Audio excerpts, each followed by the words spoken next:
Good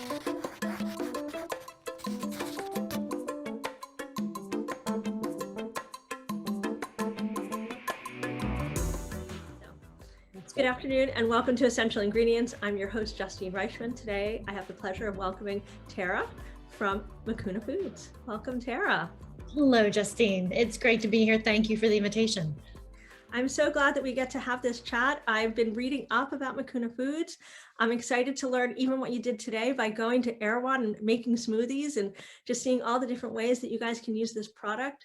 But for those out there that are unfamiliar with Mikuna Foods, let's start there. Can you tell everybody what Mikuna Foods is?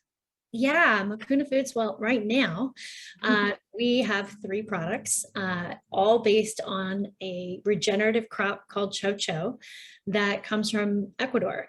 The crop itself, Cho Cho, is grown in the Andes Mountains between 11,000 and 14,000 feet. When it grows there, it's grown by indigenous farmers who have literally been planting it as the regenerative overwinter crop for millennia, dating back pre-Incans to the Tiwanakans. Wow. Oh my God. So wait, before we go any further though, I just want to circle back because so many people that I have on and just in day-to-day life are talking about regenerative. And I just want to just address this for a moment because I feel like so many people have different definitions of this, or we're just starting to really wrap our heads around what regenerative means. So I'd love to just ask you, from your vantage point, if you could just talk to us a little bit about what regenerative means to you for our listeners. Yeah, so, the founder of Mikuna, Ricky Echenike, and I, we share a vision of wanting to ensure that the planet is here for future generations. And you hear a lot of people, brands, initiatives, governmental bodies talk about sustainability. And it's great, not dissing companies who are focusing on sustainability mission, but to sustain means to maintain the current course or the current trajectory. When in fact, California was on fire last year. Lots of places in the planet were still on fire. I don't know that we want to sustain that. We want to be on a mission to actually allow planet Earth to regenerate and to focus on supply chains and crops and initiatives and strategies that put things back into the soil, the environment, the air, the water, that allow the systems to thrive once again.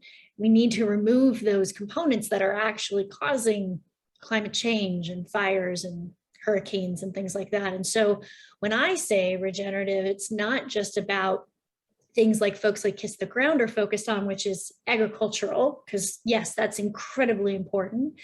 And sourcing regenerative crops, planting and using agricultural methods that are in fact regenerative, returning nutrients and things that the soil needs, but strategies that are regenerative as well, getting into working with communities like us, indigenous people. So for me, regenerative is as much about an agricultural practice as it is a strategy to ensure that every aspect of the business is really thinking about their footprint today and tomorrow. I like that. And I think that really breaks it down for people. So I'm excited for your explanation and the opportunity for our listeners to be able to really hear it from your perspective. Thank you. I appreciate that. So thanks for sharing that with us. So Mikuna, let's talk about it. So you talked about your founder a little bit, and how did you get involved in this? How did this, land in your lap? Yeah, so Ricky and I were introduced by one of our angel investors last year, actually 2020. I've lost track of time in COVID land. Oh, have I. Right? I don't think we're the only ones either. Years ago now, in the fall of 2020, by one of our angel investors. And Ricky, young man, he native Ecuadorian, didn't set out to have a food company one day. He was a professional athlete. He played tennis and played his first pro match at 14, brought himself to the States as a teenager by himself, and ended up going through UCSB, playing tennis and even playing post-grad in pursuit of a professional career. And when he was in his mid-20s training for a bit on the Ecuadorian Olympic team, he got sick. He had 3 autoimmune conditions hit all at once. And those autoimmune conditions put him in bed for almost 18 months and ended his hopes of a professional career, because the kind of training that's involved in that kind of pursuit of athletic endurance and might incongruent with autoimmune diseases. While he was working on trying to recover, he went plant-based. And it was the first thing that actually calmed his system down and calmed the inflammation. And from there, that's what inspired the idea to create a functional beverage based upon a lot of the plants and crops he was familiar with from his childhood and the Amazon and the Andes. And fast forward a couple of years later, he had already started working on Cho Cho and had started concepting the products we're working with today, and took on a couple of angel investors who were fantastic humans. And it was by way of getting the chance to have a conversation with him that I understood the power of this amazing crop and ingredient, that I said, sign me up for whatever way I can help you. And it started in an advisory capacity, but last summer they actually asked me to join as CEO and take the helm of the company. Wow, that's amazing. So what's your experience coming into this in food? It's limited, but it's intense. So we'll start with my personal connection. I've been plant-based for almost 2 decades now, but Wow, that's before it even became, I would say, a trend, popular, or a form of, I like to say, many people go plant-based for health reasons. I mean, before it was a trend, right? you hit the nail on the head, but it wasn't my health. Right. I have an almost 20-year-old daughter who is now a sophomore at college, but she was born 20 years ago with 125 life-threatening allergies that can kill her in less than 60 seconds.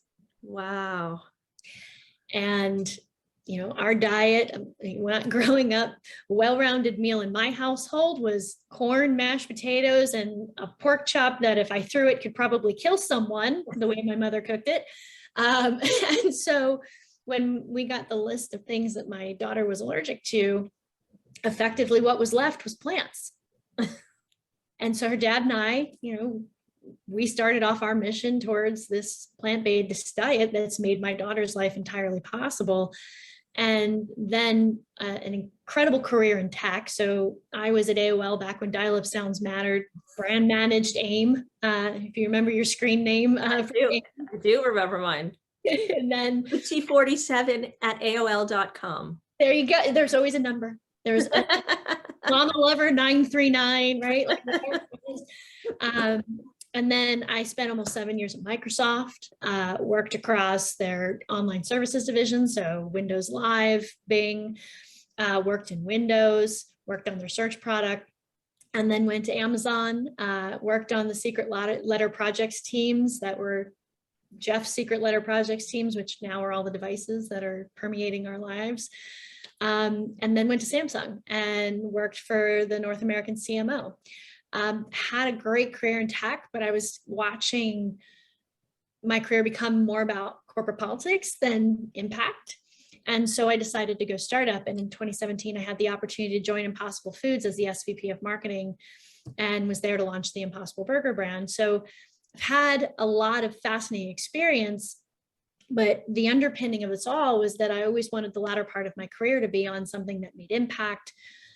My parents like to joke that I was always the kid that cared about the wrapping paper getting used by somebody else, even in the 90s when recycling wasn't a thing. So it's always been part of my DNA.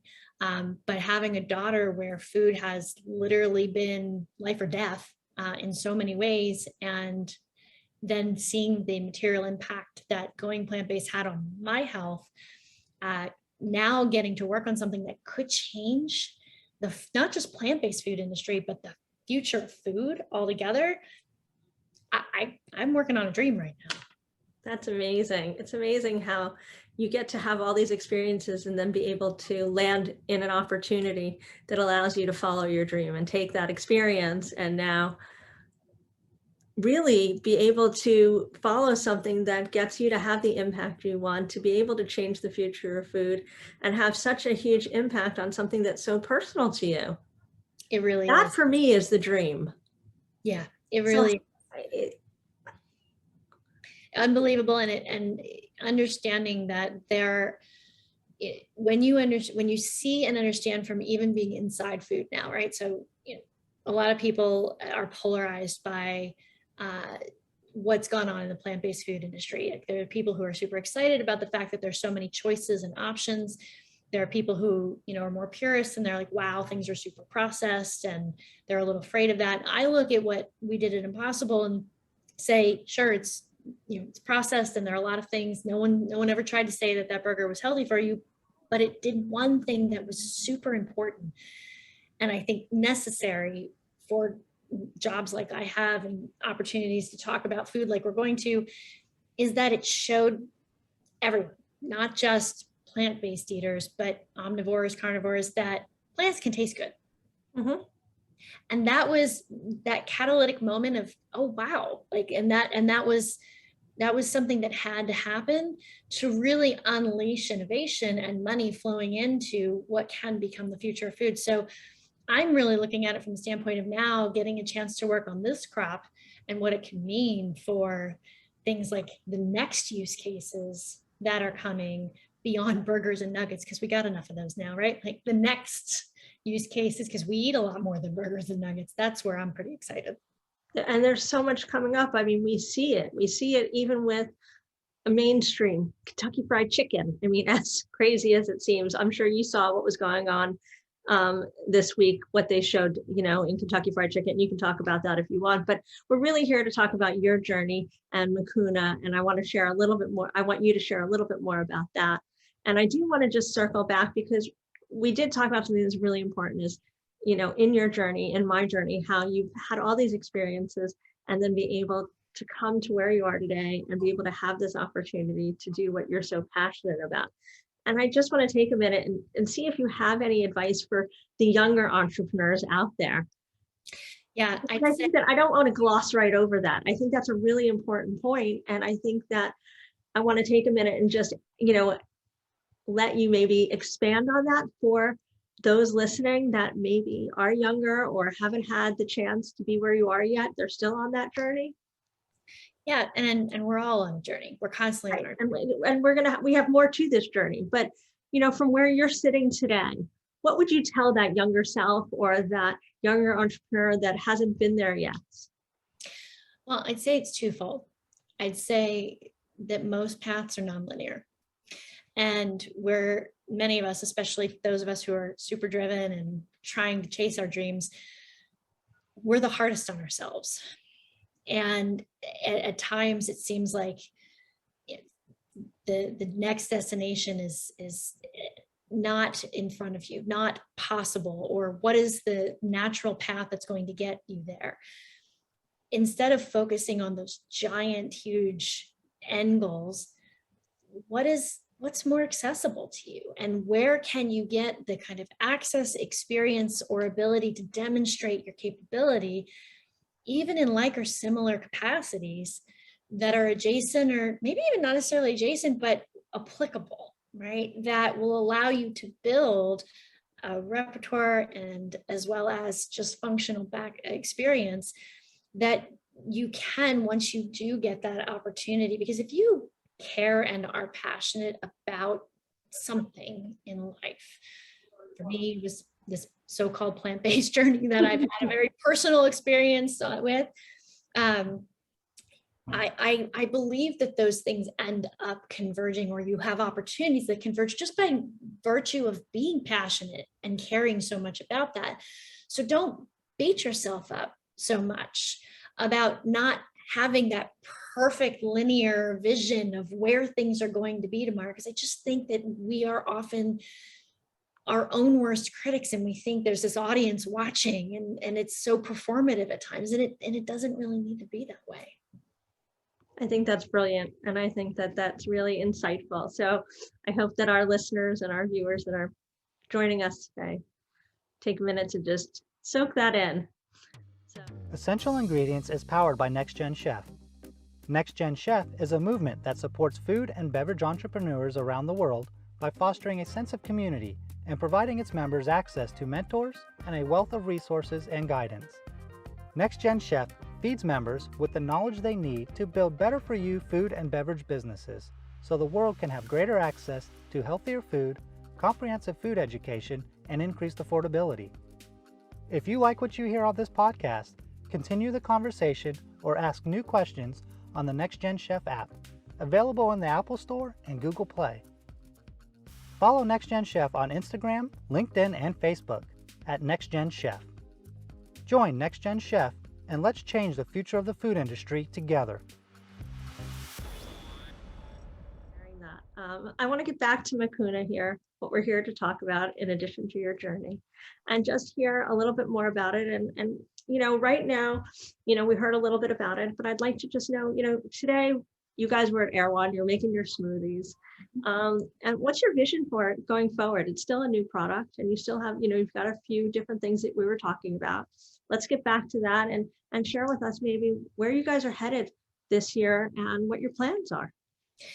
Yeah, well, let's come back to the crop itself and why it's so important. And it's really why I'm here, because we have amazing products, and it's having a protein supplement was not something that I thought I would, there's amazing protein supplements on the market. And did I think that I would join a company that was putting another protein supplement on the market? It is an amazing product for that core use case, but really it's at that crop level that is why I'm here and I'm most excited. So ChoCho itself, when grown in that environment, again, 11 to 14,000 feet in the Andes Mountains, produces a crop of lupin. That lupin, ChoCho, is one of 4 lupins humans can eat on the planet. So the other 3 are yellow, blue, and white. ChoCho is a far superior nutritional crop to those, but also nutritionally superior to any plant-based protein on the planet. So it has over 54% protein by weight, meaning more than half of it is protein. That protein is high quality protein with all 9 branched chain amino acids. That sounds like I'm speaking Greek to somebody, right? But what that means is that, like, those houseplants that are behind me here that you can see in Zoom, Justine, they have protein too, but if I go munch on those, that's not going to do anything for my muscle. Right? It's the quality of that protein and having all those 9 branched chain amino acids at levels that far exceed what the USDA says constitutes a complete protein. It also has over 20% oil, and that oil is second in quality only to olive oil, and it's full of omegas. Wow. It's also high in iron, zinc, manganese, magnesium, potassium, and has several of the vitamins.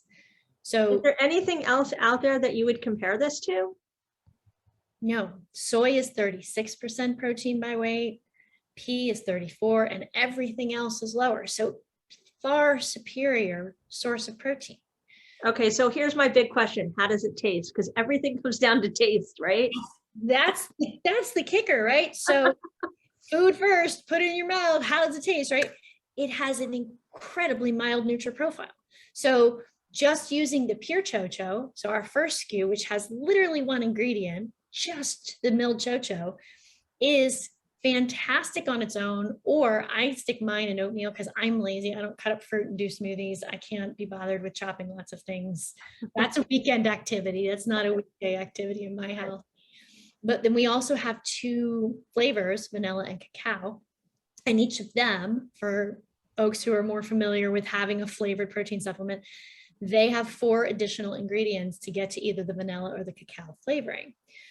But what you have is this incredibly clean, single protein source, very low ingredient list protein that on top of that, when we debitter the ChoCho, when it goes through its debittering process, we remove all of the alkaloids and anti-nutrients. Effectively, we remove the lectins. That's the stuff that makes you feel bloated when you eat something as pea protein or soy protein. Very clever. So super, super clean protein source. So taste neutral and none of the, ugh. None of the bloating. Nobody wants bloating. Nobody That's the wants worst part. That's the worst part. So when you combine those two things, today we're protein supplements, but really where we're going in the long-term view and why I'm here is that this has the potential at an ingredient level to literally change the future of food. Now, do you consider yourself a functional food? We are a premium functional nutrition brand. Mikuna and the product line that is Mikuna will always be super clean, premium functional product for people who care deeply about what they put into their body and the performance of that food. We like to call our target audience the high velocity performer. Ooh. Might be an athlete, but might be someone who just expects their body to keep up with them and whatever that means. But that food's got to make me go because I'm going to go anyway, right? And so really clean profile foods. We have a snack line that's coming in the future that I can't say too much about today. That was my next question. I was wondering what other SKUs you're going to be coming up with down the line. I can't talk too much about the details, but there is a snack line coming, and then there are future developments beyond after that. There's a lot of addressability and capability with this that we are ring fencing right now. But then in addition to that, we already have a few B2B customers that we took on early. They're smaller businesses because we're a small growing business. And if we were going to mess up the supply chain side, we wanted it to be with friends. There's a company called Chroma Wellness, and we are in more than half of her SKUs already. And so for us, it's as much about the products that Mikuna can bring, but really at an ingredient level, I'm going to be able to create competitive product sets to go up against the future of soy and pea protein. So there's today and where Mikuna is today, but why we're all here, and we have a fairly impressive executive team for a company that's only been in business for a year, and it's because the potential of this crop and this ingredient on a stage to change food. So if we talk about, the next 3 to 5 years, where do you guys see yourselves? I see ourselves first at the Mikuna brand servicing customers across not just this country, but several geographies with the Mikuna premium functional brand. I see us servicing food service customers as an ingredient partner with both just the milled Cho-Cho, but also getting into the future of what ingredients can look like. And then also servicing much larger industrial food with ingredients in the long term. So there's a lot of potential here because it has the profile that it does. And then bringing it back to that early piece around your question around what does regenerative mean? It's quite literally the perfect climate change food because it doesn't require irrigation of any kind. It's a cover crop itself. It's harvested above ground. It's cut above ground, so we're disturbing the root system. And it grows in this incredibly harsh environment. For a world that is going through what we're going through right now, something that literally needs next to nothing once you put it in the ground, and that is idyllic. So it's really truly is a dream and a mission that we're furthering. Yeah, I'm curious, in the last 2 years, obviously you've been doing this during COVID. How has COVID impacted the growth of the company? Well, in a lot of ways, like a lot of other categories that are focused on health and wellness, there's been a lot of pluses for us because people are very focused on staying healthy right now. And so for the category of food that we're in and premium functional nutrition, that part has been a great journey for us. Back to the Erewhon question, not only have we launched our direct-to-consumer offering and we're available on Amazon, but early last year, Erewhon approached us, which that doesn't happen. I have a lot of friends who have parents who are like, how did you do that? But we've been in all Erewhon locations here in Southern California since last March. And the COVID, while it impacted them in the beginning of the year, once things started opening up and people got back to going out, we launched a beverage with them that our sleeve to our beverage. It was called Regenerative in October. And it was a collaboration between Mikuna and Erewhon. And that beverage was the strongest beverage launch in the history of Erewhon at their tonic. Wow, congratulations. And you know, because you've been in LA before, to be at the Erewhon tonic bar as a product is huge, but that led them to want to take on Mikuna as the official plant protein of Erewhon. And so now we are the plant protein of choice at all tonic locations. Yes. Wow, that's a big deal. Congratulations. That's a big deal. So honestly, it was a great year for proof of concept for us. And the impact of COVID really was more on, we've had to be careful in supply chain. We've had to be careful, particularly in Ecuador, and making sure that communities stay healthy that are working against our supply chain. But as a business, because of the category we're in, I think it probably ultimately helped us. So yeah, it sounds like you guys had a stellar year. It sounds like you guys really did. You were able to really, challenge yourselves, see if the concept worked, see how people reacted to it, try it. You're getting solicited by people. You're getting really great feedback. I mean, it sounds like a win. It sounds like you've done everything right and everybody's loving it. So that's amazing. Congratulations. Thank you. We have such an incredible support network from our earliest investors through. We have over 51 private mission-driven investors so far. I'm curious, on a personal level, you come from a background being in large corporate America, right? AOL, Microsoft, and now here you are at a startup. I'm curious a little bit about that journey for you, what it's like for you to go from a larger corporation to now being in a startup. I was always the anti-corporate inside of corporate anyway. It was funny because, and I think you asked earlier about advice for younger folks. I didn't come from a Stanford or, one of the beautiful college brands. I went to a smaller college in the middle of Pennsylvania, and getting to AOL was a dream. I got on AOL very, very early 90s and long dreamed of working there. But getting to Microsoft in particular, I had a huge chip on my shoulder walking around the halls of Microsoft when I first arrived, because everybody seemed to have gone to Ivy this, Ivy that, right, and had, incredible big consulting company experience. And, I'm going to get found out. Huge imposter syndrome, huge. And my way of dealing with that was always, but I knew how to get stuff done. I knew how to be scrappy, and I had that edge. And so I always focused on not only being strategic, but getting stuff done.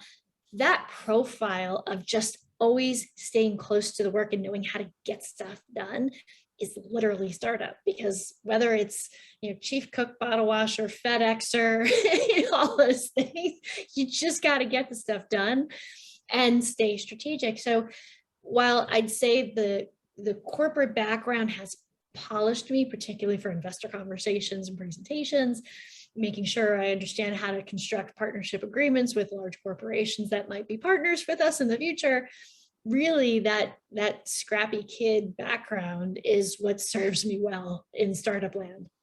I bet. I understand the whole feeling. I mean, years ago, I had worked at PwC, and I really am the girl that just fixes things. I know how to fix problems. My partner calls me the fixer, and I don't mean it like that, right? You saw that movie where they had the fixer? Yeah. Okay, so maybe not like that, but but I know exactly what you mean. So getting scrappy, I think, is one of the best qualities you could have when you're in a startup, because that's what you got to be. You got to be scrappy. You got to get dirty. You got to, not push things off on other people. You got to be willing to do it yourself. Mm-hmm. If you're not willing to do it yourself, and you're always looking to give it off to somebody else, that's not really the entrepreneurial spirit. It's more of a team-oriented thing where everybody's willing to do everything and anything. And it's not about whose job it is. Yes, as you grow, it's about expanding that. But regardless, there's times when we just all pick up the pieces and we all do everything and anything to get it done. It just doesn't matter. Entirely. It's so hands-on. It's so hands-on. So if you listen to the whole podcast, at the end, we give you a discount. Perfect. So what's the discount, Tara? The discount, 20% off with code ESSENTIAL. Wonderful. Thanks so much for doing that. Our guest will love it. So what's the website they go to? MikunaFoods.com, and Mikuna is spelled Mikuna. Perfect. Tara, thank you so much for joining me. I had such a good time getting to know you. I had such a great time learning about Mikuna and your journey. And I just want to thank you for joining me. And I want to know, how would our listeners get a hold of you if they wanted to connect with you, learn more about Mikuna, maybe find out about a partnership? You never know who's listening and paying attention. So I want to make sure that if people want to reach out, they know how to get a hold of you. I'm just Tara at mikunafoods.com. Super easy. And they can find us and our products at mikunafoods.com. We welcome, I hope to God, everybody checks out what ChoCho is. And I'm grateful for this opportunity, Justine. It's been such a pleasure to talk to you and get to know you. Thank you for this opportunity. Thank you. And I want to thank all our listeners and viewers for tuning in today. We're here every week. So thanks so much for tuning in. To find out more about this episode of Essential Ingredients and access show notes, check out Next Gen Chef and choose podcast in the menu bar. If you like this episode, head to iTunes or Next Gen Chef's YouTube channel to subscribe. Learn more about Next Gen Chef, the platform that powers this podcast, by checking out our website, or visit us on Instagram, Facebook, and LinkedIn at Next Gen Chef. You can also check out my Instagram at Justine_Reichman. If you have thoughts about this episode or future episode ideas, leave us a comment at Next Gen Chef's YouTube channel or drop an email at team@nextgenchef.com. Thanks for joining us.